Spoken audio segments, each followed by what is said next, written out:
Okay, perfect. That's really interesting. We'll go into that sort of stuff. First one I'll talk about, I'll give you a little bit of a background. So you actually went to Henley College as well. I did, yeah. Yeah, it's down the road from me. Okay, cool. Beaconsfield. Nice part of the world. Mate, it's where I grew up, Beaconsfield. Did you? Yeah, Grove Road. There you go.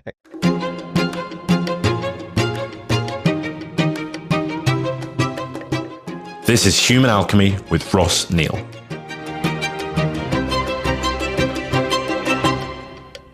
Hello and welcome back to another episode of Human Alchemy. Now, the whole point of this show, Human Alchemy, was to take people that have been ordinary at some point and have created something astonishing out of it, and then looking at that process in between. Now, I'm not sure there was a better person out there than my next guest for looking at this process. And the reason is that Josh Brandon, who's my next guest, has been working in talent management for many, many years. He actually started very young. We started breaking dubstep acts that went on to be global superstars. And Josh's view of this, he's been able to see so many people go from ordinary person, maybe trying out a bit of music, early talent identification, all the way to global superstars. And he's seen it loads and loads of times. He's worked in acting, he's worked in sports, in music, and then as of more recently, he's worked with influence as well. And also he's got a very, very sort of stellar academic record as well. Been to Henley Business School. He's been to the Side Business School, University of Oxford, as well as MIT. And I just want to give you a bit of a flavor here. I'm going to read out some of the brands and artists he's worked with. So we got Absolute, Nike, whatever you fancy, Visa, Vodafone, Bruno Mars, Calvin Harris, Coldplay, Ed Sheeran, Eminem, Justin Bieber, Katy Perry, Lady Gaga, Selena Gomez, Shawn Mendes. It's a hell of a list. And I don't want to talk for too much longer because Josh is the person you really want to listen to on this. But it was a really interesting conversation. Josh started out really early and just managed to succeed despite the odds.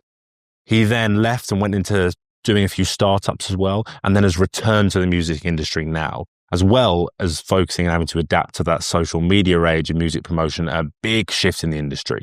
So I think this will be an interesting one. I mean, you'd hope I'd think that, otherwise there wouldn't be much point. So hopefully you do enjoy it. And yeah, I'll hand over Josh Brandon.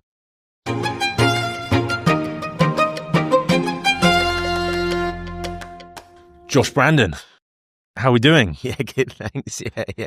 Do you know, it's funny, we were just speaking before about Josh's CV and what he's done before, and we've known each other for a little while now, and I said, oh, you went to Henley College?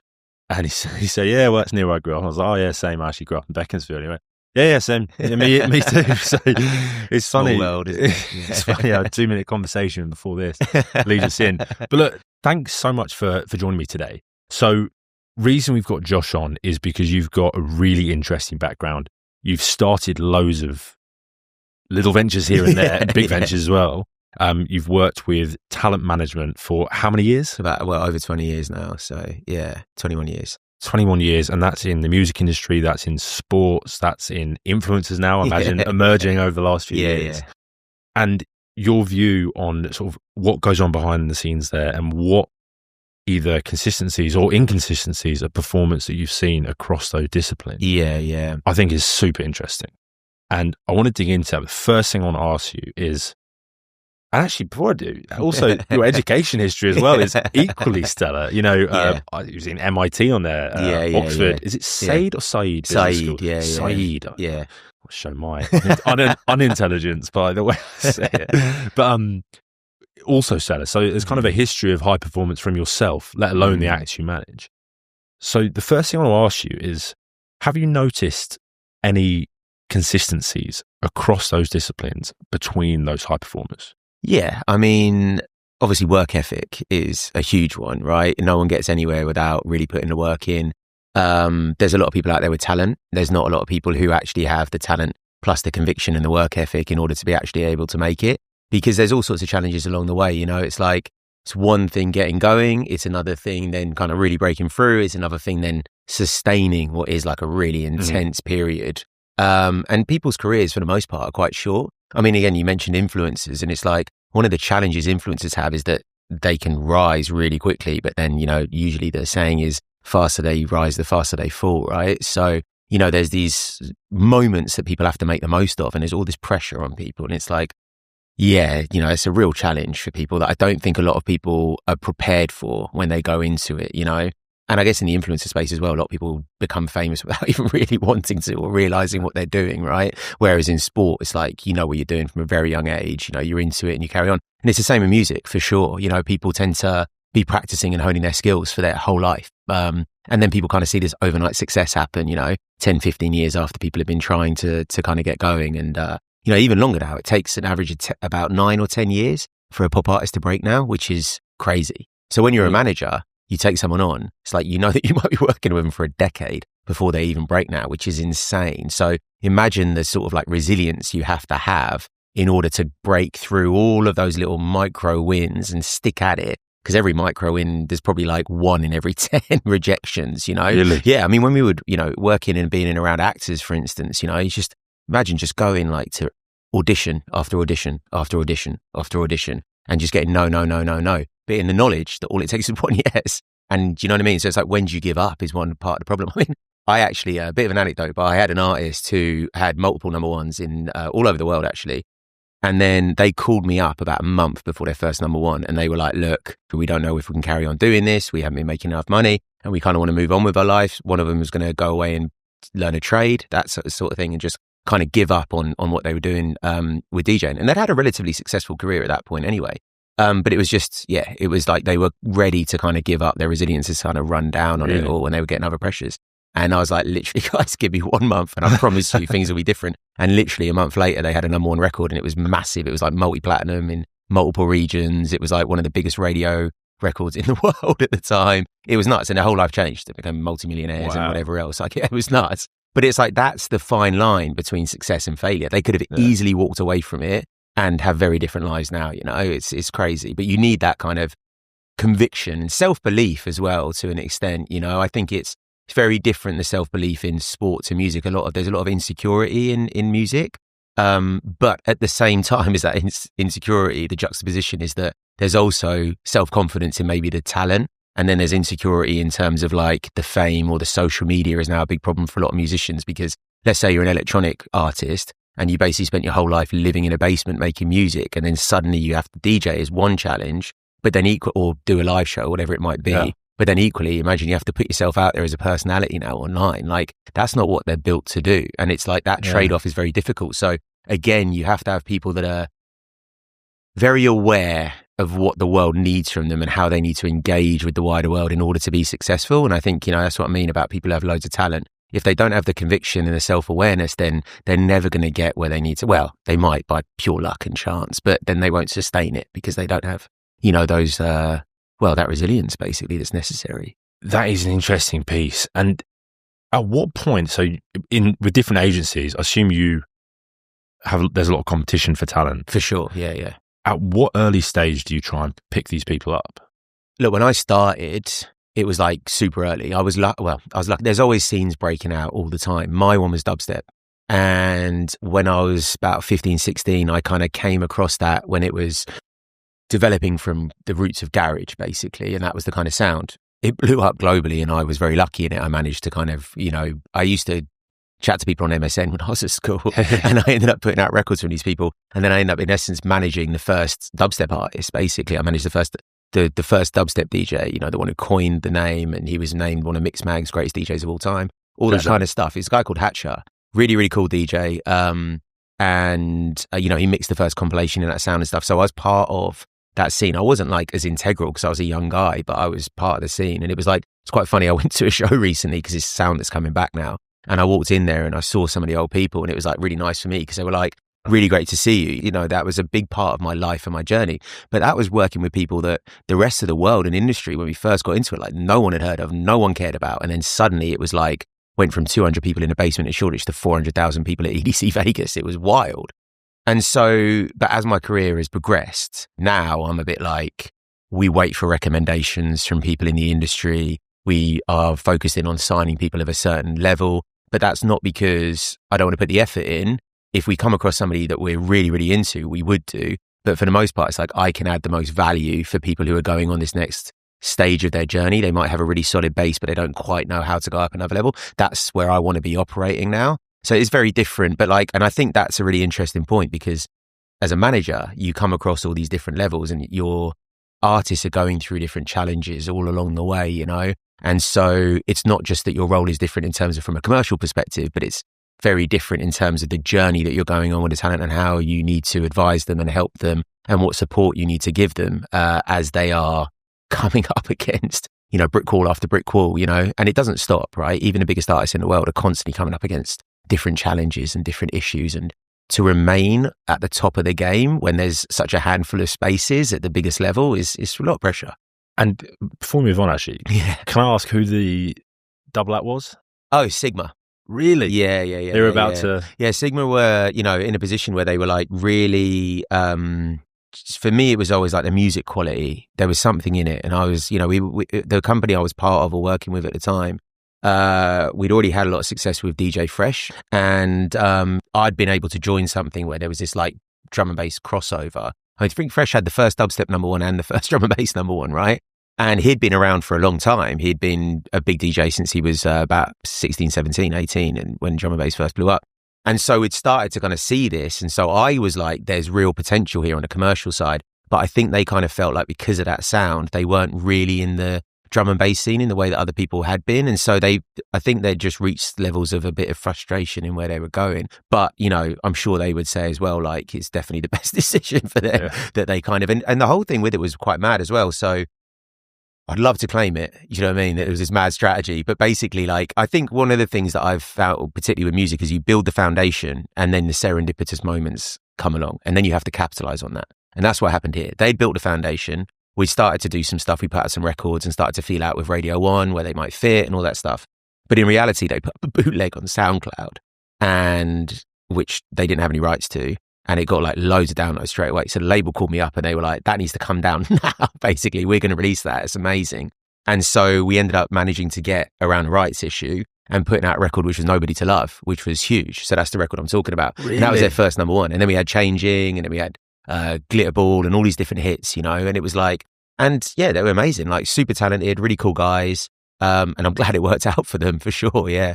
Yeah, that serendipitous element is definitely crucial. I think my dad used to say to me, he's like, you probably need 3 things if you want to make it in rugby, which is obviously my area. Yeah. And it was, you need talent, you need hard work, and you need a hell of a lot of luck. Yeah. And, you know, some of them can kind of interlock, but at the end of the day, you do need a bit of a... Well, it's like, I mean, you could, I imagine, you know, and certainly from my experience of sport is like, you can be the best, but again, if you don't find yourself in the right situations at the right stages of life, like your opportunity will easily be missed, right? Not everybody who's the best in the sport will get to where they need to get to, you know, and you see this in football, obviously, a lot, and so many people trying to break it into football. And again, I think if you have people who choose a different path for you, or you decide to choose a different path at the wrong time, you know, that opportunity's gone. Like, these decisions and these things happen to you so young in sports, right? You know, I think if you'd have probably made some slightly different decisions at school, or where you put a little bit of time into, or you'd miss certain trials or whatever else, right? I mean, it's game over, isn't it? 100%. It takes me to an exact moment where I, before my last year at school, hadn't been in an academy, which is quite late to make it. And I got asked to go to like a pre-season of under 18 academy at London Irish. And I was kind of thinking, I'm not going to know anyone. I'm probably not going to make it. I'm just not going to bother. Right. I ended up just doing it. Yeah. And then that was, if I hadn't done that, I'd never made it. Yeah, so, you know, it is funny. Talk to me about self-awareness in the performance industry. How crucial is that? For real success is vital. You know, I think people can get away with a serendipitous moment. And I think there's a lot of people that can have a one-hit record, or they can suddenly find themselves with a few million followers because they've had a bit of viral content or whatever it might be, right? So that moment happens. But then if they're not self-aware enough to understand, you know, who they are in the world, what their strengths and weaknesses are, what they need to do to be able to continue being successful, how they need to engage with the world, whether they are playing the game in the right way. Do you know what I mean? Like where they fit and who they are as individuals. If they don't know that, very, very difficult for them to continue to be successful, because these industries are huge in reality. I mean, they're small in terms of personnel, but in terms of like influence, I mean, everybody listens to music, you know, it's such a big part of everybody's lives. It's all the rest of it. So in order for people to be successful, they have a lot of people around them relative in their team. And so if you're not engaging with that team properly, if you're not doing the right things when it comes to radio promo, if you're, not understanding that maybe you aren't that great at social media, so you need people around you, that's a great example for me where it's like, if you're not aware of that weakness, then you're not going to get where you need to get to because you won't build the infrastructure around you in order to be the best at the social media you can be. You might hold on to it too tightly. Or for instance, if you're really good at it, you might have a bit of anxiety or fear. And rather than figure out how to lean into that, you might go out and get a team and subsequently also. So it's like, that's why the self-awareness is so important because everybody's so different, right? And, I think you see that across the board in everything because, some people can be the most successful and they're partying every day and they're wild and they're chaos and it's why people love them. And other people just cannot do that. That's my experience, right? I had some chaotic years, really fun years in my 20s and really, really enjoyed it. But I had to realize that wasn't how I was going to be successful. I was going to be successful by totally knocking all that on the head and then becoming this very kind of like, a bit more serious, basically, and just being honest with myself and being genuinely kind of like, that's how I'm going to engage with the world. This is what my brand is, and I'm just going to kind of go with that, and I think that does make a big difference in terms of, people being able to be successful, because also then you find your people. So if an artist chooses to be partying and having a great time, they might want people around them and a team around them that kind of replicates that, and then they create this kind of overall brand and image that can sometimes really work for them. Sometimes it can go horribly wrong if that's the path you take. Equally though, like, if someone's going to be, and I've increasingly working with people like this because of my temperament, that want to be more serious, want to think more strategically, want to have business people around them. They aren't looking for the rest of it, right? So again, that kind of becomes more important. And again, this is people who are further along the line, right?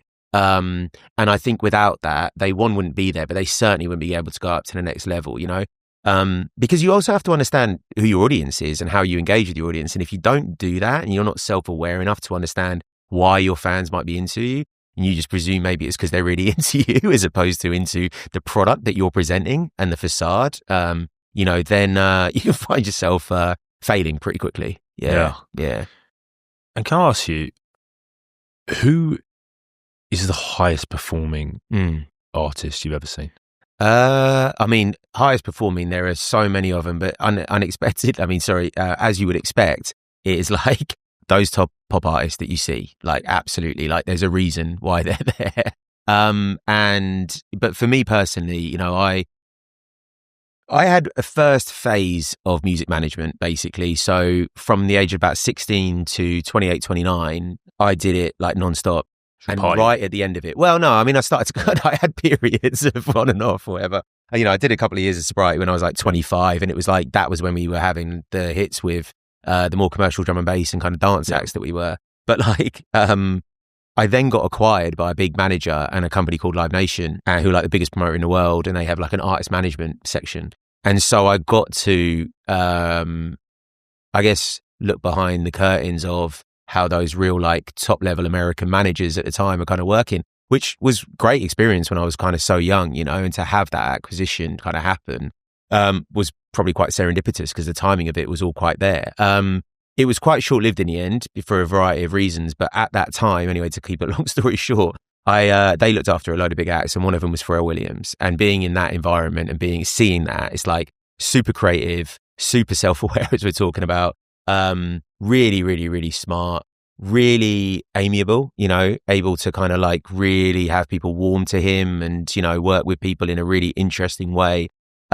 Work ethic, crazy. Look at, his discography is like nuts, and the guy's been operating for so long. And when you're dealing with some of these people, you're like, the guy doesn't have to do anything. Literally put his feet up for the rest of his life and could have done that probably 15, 20 years ago. But it's like the work ethic and the desire and the like, one of the things that I do also think is really important with this stuff is like keeping their eyes on the prize. Like you see this again, if you're a footballer and you get super distracted when you're young and you like, you get into all the other benefits of being a famous football player, like, your success is possibly going to, be diminished as a consequence of that, right? Whereas the people who are like really on it and stay laser focused and really want to be ambitious and know that there are constantly levels to kind of get to, I think that does make a huge difference as well.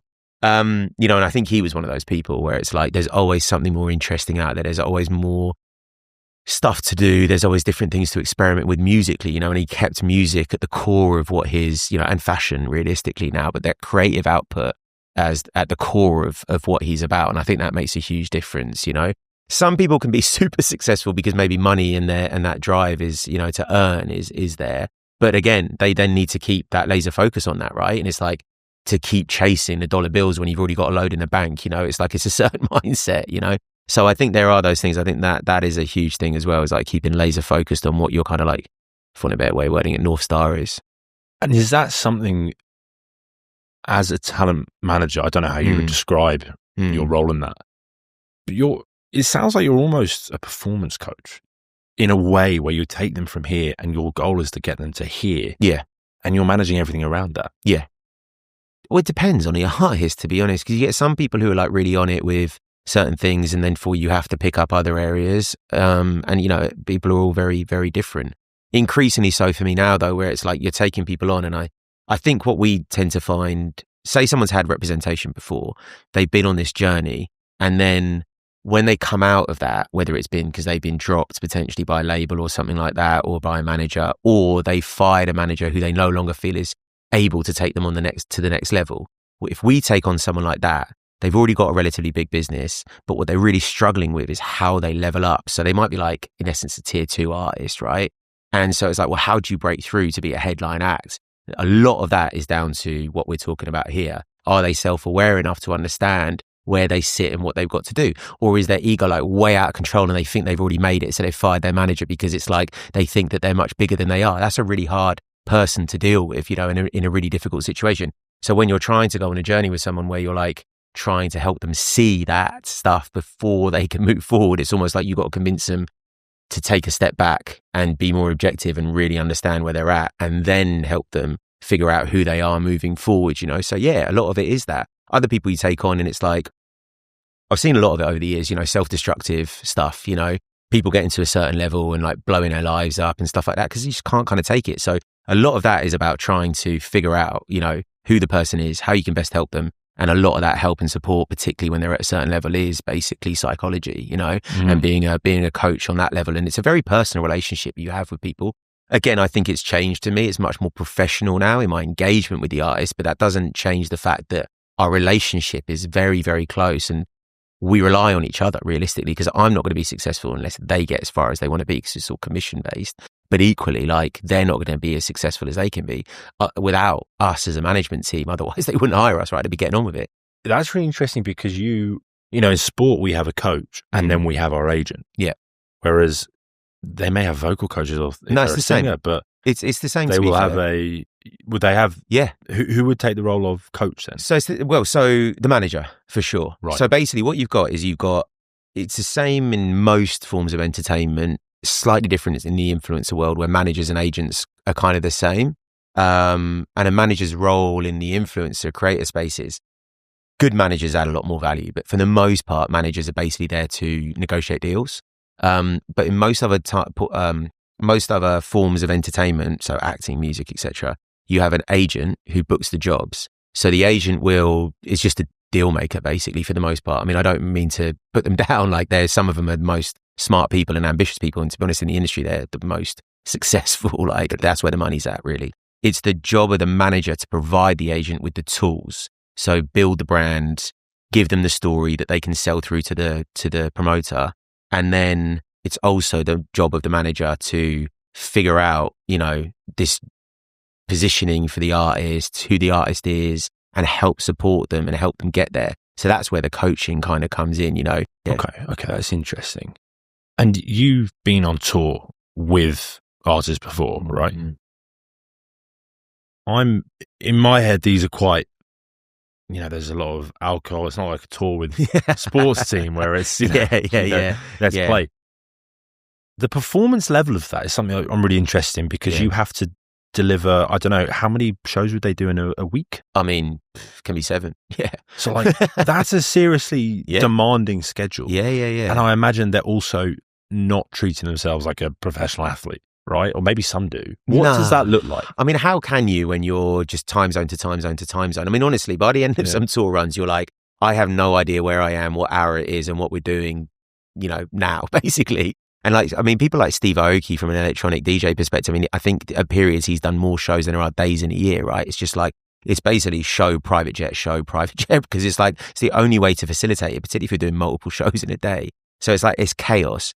He, I think, is one example of people who, on his rider, for instance, he has like socks and a t-shirt and boxers, because it's like the guy's never at home. So it's like, you're literally, so when do you fit in the gym, And if you're expected to be partying, you land, every promoter wants to party with you. So you land, they get you anything you want, and then you go onto the stage. And sometimes maybe if you're somebody who gets nervous on stage, you then drink loads on stage. Then you come off and you're already a bit drunk. So you go out and have an after party. Then you go straight to the plane, rinse, repeat. It's endurance. Yeah. I mean, yeah. A lot of people describe that as like, oh, that's the dream, right? But that sounds super stressful, like mentally as well. Yeah. Do you feel a duty of, I've got to help manage this when you're on the tour, or do you get caught up in it? No, I mean, I've partied a lot with people and had a good time. But yeah, you do. And also like, even when I was at like biggest partying moments, I had a team of people. But in reality, it's like if you're on the road, you got all this other stuff going on. You got emails coming in from all sorts of time zones, particularly if you're having hits all over the world, right? And then you're out with the artist until whatever hour. So you're constantly got this inflow of work, but then you have to get up in the morning. You have to deal with all of the stuff. You have to do all the planning. You have to do whatever. You have to go into their room and get them on a plane. Like that's your responsibility alongside if they have a tour manager, right? But it's like, so it's a lot basically. Yeah. And as the manager, like there's a lot of responsibility to either make sure the tour manager's doing it if you're not on the road, or be doing it yourself potentially if you're on the road with them, which I did for quite a few years. And this is part of the thing about good teams, is that they can then just do the show, do the partying, do the show, do the partying. So all of the stress is at least removed from them. And they know that their job is to basically like go out, smash out an amazing performance, and then just kind of get on, and actually living the lifestyle, I think can kind of really motivate people. And really like, if you're having a great time, you're doing also rock and roll stuff, everybody around you is having a great time, you're going out there and you're performing. And it's like, if you're in a band, it's like you and all your bandmates are having the most amazing time in life. You'll feed off that energy. That's quite invigorating, and so I think that sustains some of this energy for a while, people feeding off that.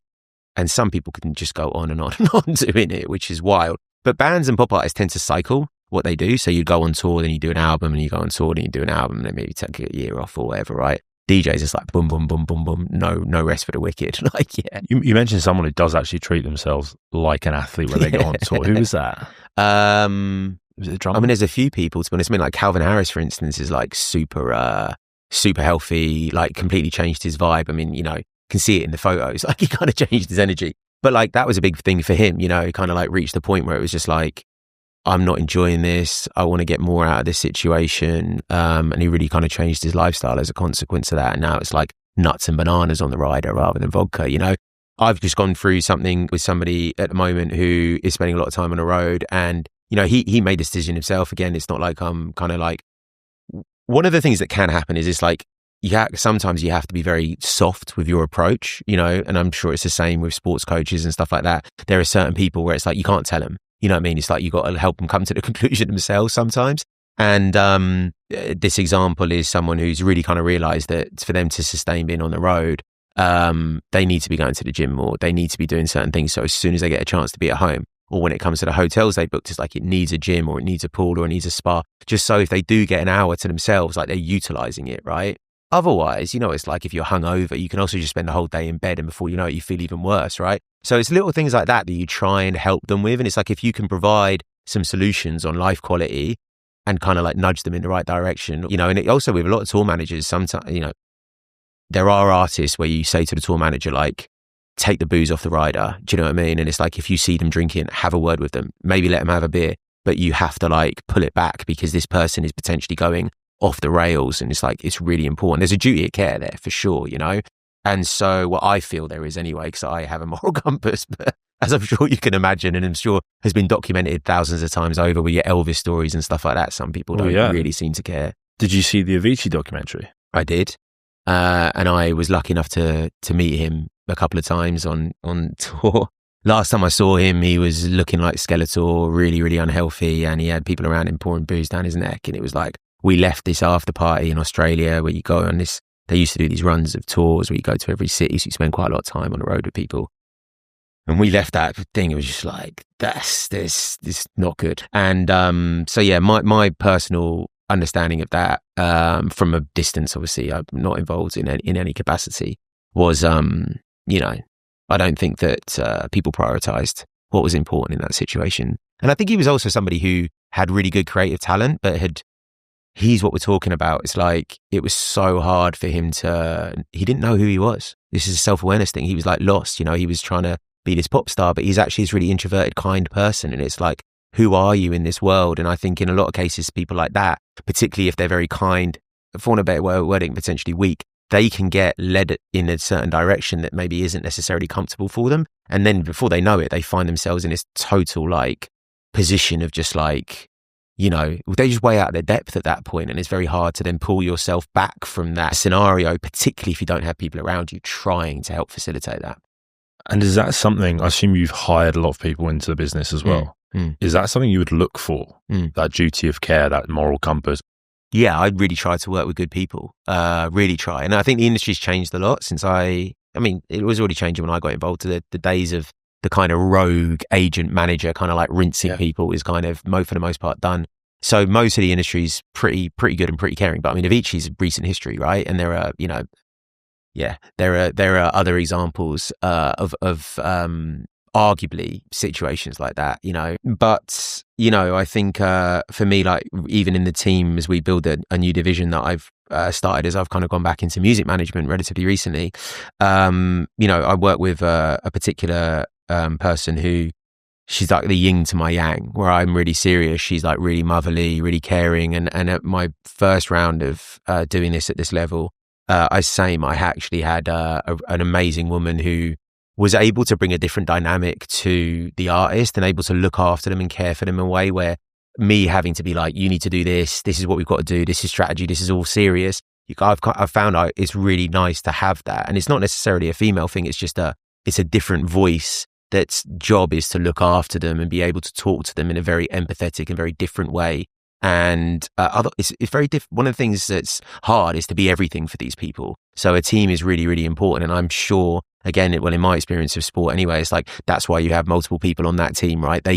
There's a good cop, bad cop kind of dynamic for some people and whatever else, right? There's the person that's telling them what to do and the really intense coach. And then there's somebody else putting their arm around them and saying like, it's all right, just focus on this next time, you know? Yeah, that is definitely the same in sport. I think you have your coaches that you go to for certain things, right? You want someone to tell you it straight down the line, you know who you're going to. It's probably not the same person that's going to make you feel better after a bad. Yeah. But I'm imagining, we spoke about podcasting just before we started this. I think it was just before anyway, about how it's, if you're not in the top 1%, you're not making money. Yeah. It's very top heavy. To be in the top 50% of podcasts, you need 30 downloads to make it. That's nothing. So it's very top heavy. What is the money like in the music industry, acting industry? Is it the same? Yeah, I mean, look, superstars make a lot of money, you know, no matter what it is, realistically. You know, obviously certain parts of it have, you know, caps on it, right? Like, you know, it used to be that TV stars were only going to make X amount of money, whatever. I mean, that's kind of totally changed. But like, I think that there's a complaint about, you know, new artists or low-level artists not making a lot of money because similar kind of structure when it comes to streaming and Spotify. You know, but at the same time, there's increasing opportunity, I think, for people to own and control their own business and their own rights. So it's easier for people to make careers in a certain way if you reach a relatively lower stage. Whereas before, if you were at a lower stage, like you might get an advance from a record label and then you wouldn't see any more money for ages, if at all, right? Whereas now it's like if you don't go out and do that deal, you can build something on your own terms. So there is that kind of like lower level opportunity to make it a job and make it a career. But realistically, like to cut through to that top level is very, very difficult. So one of the things I've always had with electronic music is that if you're a DJ, right from the offset, you can go out and make 300 quid, 500 quid a show, right? So you can make money quite quickly and it's very low cost. Then you can go on and you can make 500 grand a show, right? If you're really successful. But like if you're a band, you know, even if you're making, you know, if you arena level, you can be making no money because there's all this touring costs and there's all the bandmates to pay and whatever else, right? So it's like the money can be unbelievable in it, but I would say it's the same thing as like F2 to F1. Do you know what I mean? Really? It's like astronomical. Even being on the bottom of the, the drivers run on F1, it's like you're making $500,000, right? At the top of it, you're making 50 million, right? Yeah. That's the levels. Do you know what I mean? And it's like a lot of pop artists that you might see breaking through, particularly if they only have like say 2 or 3 years at the top. If that record label is investing heavily in making that person a superstar internationally, they may never see any money. So some of the most famous people you might see might be bankrupt before you know it, because there's actually no cash being generated by them as individuals, not necessarily by the record labels being, greedy or anything like that. They might have lost loads of money as well because they've invested in all the marketing. But it's just an example of like, you have to sustain a career, I think, in music to be able to make some really good money. You can't just be like, okay, cool, I've blown up, I've had one hit, and then I'm going to do one tour. It's like that. Most of that is a lost leader in order to be able to try and create an even bigger, longer term career. So how are artists now diversifying those sort of revenue streams? Man, everything is the same now. So it's like everyone's competing in the same level. I mean, one of the challenges in music is that you used to have medium that was focused on you, radio, for instance. Radio still exists, but it's less influential. Everything's on social media. So music artists compete with influencers, sports personalities, everybody, right? And so everyone's kind of swamped into that. So if you are someone who breaks through, then you can diversify. So you can have your own brand, you can work with brands, so once you've cut through, there's a load of opportunity out there for you to make more money than you probably ever made, right? In the same way there is for an influencer, because once you've got that audience, it's monetizable. That's what people are paying to access, right? So I think that's one of the things, is that all these worlds have converged. And so the job that I have irrelevant of what space I'm in, like when I did the influencer stuff before, having gone back into music now, I'm like, yes, the job I'm doing is exactly the same as what I was doing for influencers, in terms of trying to help people figure out how they gather an audience realistically, for the most part, online, and then control that output and the conversation with that audience in order to deliver the product that those people want. And then they can be successful, basically. So yeah, that's a very interesting, different challenge to what it used to be with the music, where you could kind of rely on other people's audience, like a radio stations.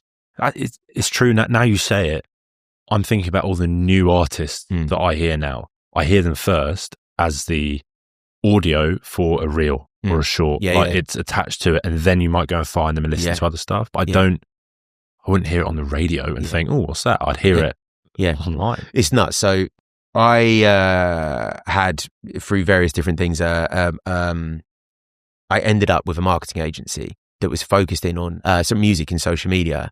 And we used to go into record labels and basically have to explain how this worked when it came to like Instagram and stuff. So it was very early on in terms of the transition to social media. COVID happened and our business like exploded because there was no touring. So all the tour support budgets all kind of got shifted. People were desperate to figure out how they would communicate with people. And so that was in a lot of ways, for a lot of people, that was the catalyst to being much more digital. And it was interesting because when we used to do radio plugging, which would literally break a record, we would pay people, a tenth of what we would pay people for like one campaign or one influencer, right? And it's like the effect of that was much less than what would be happening at radio. But again, it's like this whole different challenge of how you access that audience, how you compete across this different space with all these other different people. And it's really, really interesting that, because suddenly, everybody's world changed very quickly. And imagine being an artist then, it's like, okay, cool. Like, it always goes through phases. And when I first got into it, you used to do pre-release, right? So you would know really kind of 4 weeks out what your chart position was going to be, because you'd been promoting a record and allowing people to save or pre-purchase it. When they got rid of that and did something called on air and sale, which when streaming came out, it meant you did everything at once. So you had no idea what was going to go on. That transition for artists, like a lot of people just lost their careers in it, And then similarly with the social media thing, if you're an artist who relies on your music output and your relationship with radio, and then suddenly it's all about social media, it's like, it's a whole different game, right? And that's, again, the job of management. It's like, in that scenario, you might have to plug the gap for a little bit until they understand what their social media is. So you have to come up with interesting strategies to be able to acquire that audience. At the same time, you might then go look at talent who already know how to do that and then break them. Do you know what I mean? But it all kind of shifts and changes. And that was a huge difference in terms of how to manage people and what you were trying to do for those people, Yeah, and a lot of managers couldn't really get their head around that, and a lot of artists couldn't, and a lot of other people came through quick. Yeah, it sounds like has social media leveled the playing field a little bit for new artists? I think so. I think what social media has done is, particularly with TikTok, has really democratized the opportunity to be famous in some capacity, to build an audience and to make providing entertainment your job. 100%. The gatekeepers are gone. The algorithm is the gatekeeper, and it's like, it becomes undeniable. Used to be relationships based. So it's like, okay, cool. Do you know the main guy at Radio 1? Yeah. And does he like it or not? Because if he said no, you're like, cool, my act is, I'm sorry guys. Do you know what I mean? It's like, well, I don't know what we do now, right? You had to kind of win those people over. Whereas now, like, yeah, there are key players, but in reality, it's like, if you have a couple of million followers on TikTok and you're getting records away and virality, it doesn't really matter whether you get the rest of it, because you're going to have a business, but it also makes it much easier to get the rest of it, obviously, because promoters are going to want to book you. Radio is more likely to support you because it's a clear indicator that something is going on for you, right? And that was very hard to convey previously without being able to own your own channels. Yeah. So do you think for artists, it's a net positive, social media? Yeah, I really do. I mean, I know people don't like it, and I know social media has its issues, but now I feel like I'm pretty well versed in social media, having run a big publishing network, having, run a marketing agency, still having a marketing agency that does some innovative stuff within it, having managed influencers, and now doing music management again, where so much of the effort is on social media. I do feel, in my experience of it, 100% is beneficial. It's just a challenge for people to figure out. But I also think if any artist who sits there and kind of bemoans the whole thing actually put the effort into understanding it, and then again, applying that self-awareness and conviction to keep trying and keep trying. If you're someone who's, struggling to get engagement or struggling to get content away, it's like, you just got to keep on going. Some of these TikTokers are huge. It's like, they had years before getting like 1,000 views on their videos, and then suddenly they had one thing go viral, and it's like, they're massive, right? We looked after loads of those people. And it's like, again, it's the same thing we were talking about right at the start. Like, if those people gave up and they were like, I've only got 1,000 views on 10 videos, like, they'd be nowhere, right? And so artists need to apply the same thing, but people can get quite haughty, pretentious about the whole thing of like, well, my music's going to do the talking. It's like, man, you can make the best record in the world, but if nobody is marketed it and nobody hears it, then, what's the point? Yeah, I think you're bang on. I think I was the same, it's so hard with this social media, though, not to be externally validated by the views and the likes. Yeah. You kind of go, and if you're proud of what you do, maybe you don't want negative validation, i.e. either no one cares or it gets a negative response. Yeah. And that fear might present itself as, my music will do the talking. And you're actually like, I don't want to do that. Like, that's not me. Maybe I'm not sure, but it's certainly, I've found it's a way to get in where you don't have to go through the usual channels anymore. Yeah. There are ways to get there. Tell me, moving forward for you, what are you kind of excited about? What's next? What's going on for you? Yeah, I mean, like I say, I've gone back into music management recently, and that's been really interesting for me. I'm at the stage where, so I partnered with a guy who has been a manager for a long time, very successful guy, looks after, some really big acts, and it's been very enjoyable working with him and going in and trying to set up a new division and tackle some of that stuff. We'll also probably get back involved with creators, because I think there's some really interesting stuff there. I just felt I wanted to be involved with creators who had a very specific niche, and did things that I was really interested in as well. And I wanted to kind of spend some time doing and helping them figure out what they do. That's a big thing for me now, is I do look at, how can I help this person? Can I really help this person? It's less about, am I really into the music? Like, I'd love to be into the music. It's really important to me. I've got some people now that I'm really into music, and that's great. But in reality, it's like, that's the first question I ask myself is, can I help this person? And so that's where my head is at now, and my challenges are at now. And I'm really enjoying that part of it. I still have a marketing agency that I'm involved with, and we work with loads and loads of really like cool people and loads of really interesting activations, but I'm not really as involved day to day on it at the moment because of this management stuff. So it's great for me though, because I feel like with music, it's a product that I really kind of care about. So it's nice to be back in it, having gone through the publishing thing and the influencer thing and having the sports thing and whatever else, right? So that's where I'm at right now, building a new division with this guy. And, we already have a team. So that's been really, really cool. And also looking at some other really interesting things around intellectual property and brands that we're looking to get involved with or acquire in the music space, because I think there's a lot of like interesting stuff that, again, I learned from the influencer thing around what you can do with brand development. Like with a really interesting brand, like you can have a podcast, you can have a merch business, you have a live business, you have record sales and that kind of output. you can manage talent through it. And suddenly you're looking at a multiple revenue stream business. And I think that's a really fascinating thing as well. That's a challenge that I'm really interested in kind of figuring out. And I feel like there's a lot of opportunity in that right now. So yeah, there's loads of stuff going on as normal, man. But I think, it's an interesting one around this topic because for me, the challenge you're talking about and, the high performance element of it all is the big difference from when I first started. When I first started, it was all kind of, to be honest, it was all ego. Do you know what I mean? It was like, how do we have loads of success so I can act like the man and make loads of cash and have some fun? And whereas now it's like, I'm going to do that if I focus on the input. My output will be really strong if I focus on the input and I help people figure out, how to move forward in their career.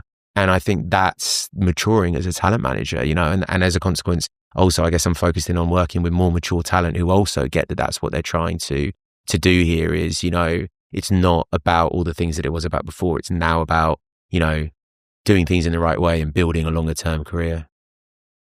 It sounds like you've definitely gone on your own personal journey there of starting to where you are now. Mm. Is there anything you wish you knew when you started that you know now? Yeah, for sure. If you don't take care of yourself, you can't take care of anybody else. That's a big thing for me. When I burnt out, it was really hard because I just bailed on all my clients at the time. I bailed on the business partner that we were talking about, or the people who'd acquired me. I couldn't deal with a lot of what was going on at the time. And I wasn't doing what we're talking about here. I wasn't really helping my clients kind of actually figure out what was going on with them. A lot of them had reached this stage where it's like they were having all these challenges and they were in interesting parts of their career. And it was like, it was a lot for all of us. And, we all kind of had a moment within that. And I think if I'd have really appreciated that, like just go on holiday and just have a bit of a break and come back refreshed rather than just like get yourself out of the pressure, and also just be a bit lighter about it all. Like, it doesn't make a difference. Worrying, doesn't make a difference. If you do everything in the right way, you do everything you possibly can, there's literally no reason to have anxiety or worry about everything because you're controlling all that you can control and everything else is like totally out of your control. So forget everything out of your control, focusing on what you can control, have conviction, have resilience, keep on going and, believe in yourself fully. I think that's something that I didn't do when I was younger. I had a lot of like conviction in certain ways, but in other ways it was like, I didn't really trust that it was going to happen. So it was like everything was like trying to force it, trying to do this, trying to do that. And I actually think in a lot of ways that led to delays in the success I was, even though I had like some quite good success younger, I still think that led to delays. While I'm on this as well, I think it's give yourself time to develop. It's a marathon, not a sprint. I did loads of things way before everybody else, but as a consequence of getting so far, I then had to break. I went studying, I did other businesses and I did all these other things. But what I've ended up doing is having multiple ventures and moving on from them for a variety of different reasons. Whereas actually, if I would have focused in on things a little bit more and maybe been more focused in on certain businesses at certain times rather than trying to do loads of stuff and do all this other stuff like way faster than everybody else, but the first one to do this, then I think I would have been able to take some of those ventures and some of that talent a little bit further along. I think if you're really trying too hard, then sometimes like that's to your detriment, So I think just, trust in the journey, back yourself, take care of yourself, they'd be the main things for me. And again, that's replicated across talent just as much as it is business because, if people aren't doing that, then, it's going to go wrong at some point and you might capitalize on it. But again, without this stuff, you're just not going to sustain it. You're not going to take it as far as it can go, and unfortunately in life, like particularly if you're talent, you don't have that many chances. As a manager, I can keep doing this for another 40 years and who knows when I'll have success. Many people have had it much later on in life. But for talent, you can't be a professional football player when you're 60. So it's like, you really have to be able to make the most of your moments. Otherwise you're going to live with a lot of regret. Hey, what a place to finish, but final one, yes or no? Have you enjoyed the journey? Oh man, 100%. 100%. I mean, I am very much, at peace with all of the highs and all of the lows and all of the amazing things that have happened and all of the things I've been so lucky to do. And particularly going back into music now, I'm like, I can see all of the benefit of the things I've gone through. Even just being more empathetic with artists and understanding certain things and being able to convey that, those are really important skill sets. but you don't get that without going through some challenges in life. Do you know what I mean? And I think, again, that's why I like working with talent that have had some form of success and then now realize that like there's different kind of things that you have to do, you know? Yeah. So, yeah. Mate, amazing. Josh, thanks so much for coming on. It's been nice a pleasure. to chat as always, mate. Yeah. Well, there we are. Josh Brandon. Hopefully you enjoyed that episode. I do feel like if you're hearing me now, it means you've got right to the end of the episode, which means you've probably enjoyed it, or you've left it on the side or something like that. I guess that is a possibility. But either way, if you did like it and you want more, subscribe. Thank you. Bye.